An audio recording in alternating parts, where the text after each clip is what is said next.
किसी आप ना गेहूं को चबा जाइए जी, चने को चबा जाइए, दालों को चबा जाइए, वो रोती नहीं है, चीखती नहीं है, उसमें रक्त नहीं होता, हड्डी नहीं होती, मांस नहीं होता, वो चीखती नहीं है, चिल्लाती नहीं है ना। पर आप मुर्गी को मारिए तो वो चीखेगी, चिल्लाएगी, भागेगी, खून है, हड्डी है, मांस है ना।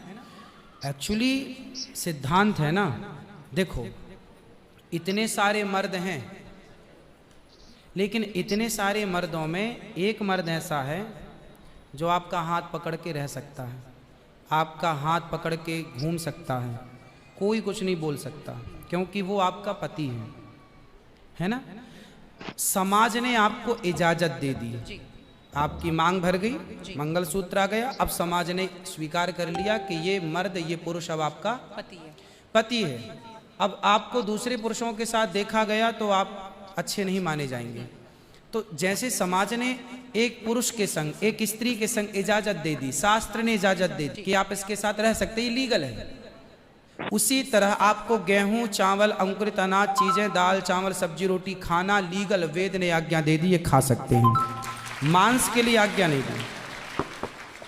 पतिव्रता नारी पराये मर्द के संग, पराये पुरुष के संग घूमेगी तो समाज उसे ठीक नहीं कहेगी। उसी तरह हमें शास्त्र आज्ञा करते हैं कि हमारे ठाकुर जी, हमारे राम फल खाते हैं, हमारे राम फल खाते हैं, दाल, चावल, साग, सब्जी, बादाम, काजू ये खाते हैं। तो हमारे राम, हमारे कृष्ण खाए, मतलब वेद ने आज्ञा दे दी कि आप ये खा सकते हैं, ये खाने का पदार्थ है। मांस शेर के लिए है, बिल्ली के लिए है, कुत्ता के लिए है। क्या आप कुत्ता हैं? क्या आप बिल्ली हैं? क्या आप शेर हैं? क्या आप चीता हैं? नहीं। फिर जब हम मनुष्य हैं तो मनुष्यवत व्यवहार करें जी। हम वो ना खाएं जो हमारे लिए नहीं है। अब मांस खाने वाले जानवर ना, आप गौर से देखिएगा, मांस खाने वाले जितने जानवर होते हैं, कुत्ता, बिल्ली, चीता, शेर, सब जीभ से चाट चाट के पानी पीते हैं। जी। आपने कुत्ते को पानी पीते देखा हो, जीभ से पीते। लेकिन आप कैसे पानी पीते हैं? मुंह लगा होंठों से करके, पीते हैं, होठों मुंह से पीते हैं। गाय कैसे पानी पीती है? मुंह से, जैसे हम लोग पीते, कुत्ता चाट के, बिल्ली चाट के। मतलब शाकाहारी जानवर और मांसाहारी जानवर दोनों ईश्वर ने बनाए हैं। गाय को आप मांस परोसिए, नहीं खाएगी, नहीं खाएंगे। वो बकरी को मांस परोसिए नहीं खाएगी, भैंस को मांस परोसिए नहीं खाएगी। जब जानवर जानवर होके अपने धर्म में अड़े हैं तो हम इंसान क्यों अपना धर्म छोड़ रहे हैं?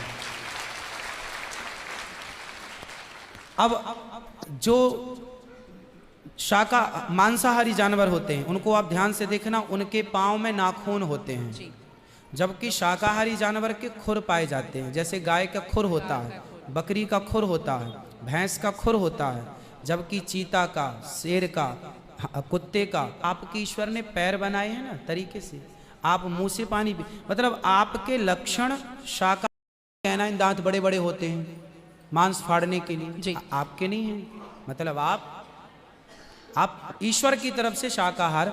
और अब मैं नहीं कहता, आप मेडिकल साइंस का अध्ययन करके देखिएगा, साइंटिस्ट लोग अब सिद्ध, अभी मैं इंग्लैंड गया था, वहाँ मुझे बताया कि जो अंग्रेज लोग, इनके बाप दादी जो मांस खाते चले आए हैं, अब कुछ अंग्रेज लोग इतने जागरूक हो गए हैं कि अब वो मांस नहीं खाते। वो कहते हैं कि अब इसको खाने से बीमारियां बढ़ रही हैं, लोग परेशान हो रहे हैं। पहले के लोग जंगल में कंदमूल फल खाते थे, ये अब खाने लग गए हैं, सुअर खा रहे हैं, कुत्ता खा रहे हैं।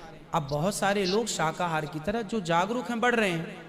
तो आप और हम तो पहले से जागरूक हैं, तो हम क्यों अपने आप को मांसाहार की तरफ ले जाएं? क्यों किसी की हड्डी चबाएं?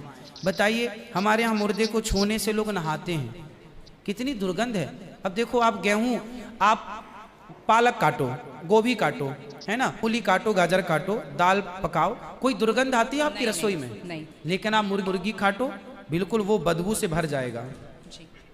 मतलब आपकी नाक भी आपको गवाह देने लग जाएगी, भाई बस कर, है ना। तो शरीर एक्सेप्ट नहीं करता।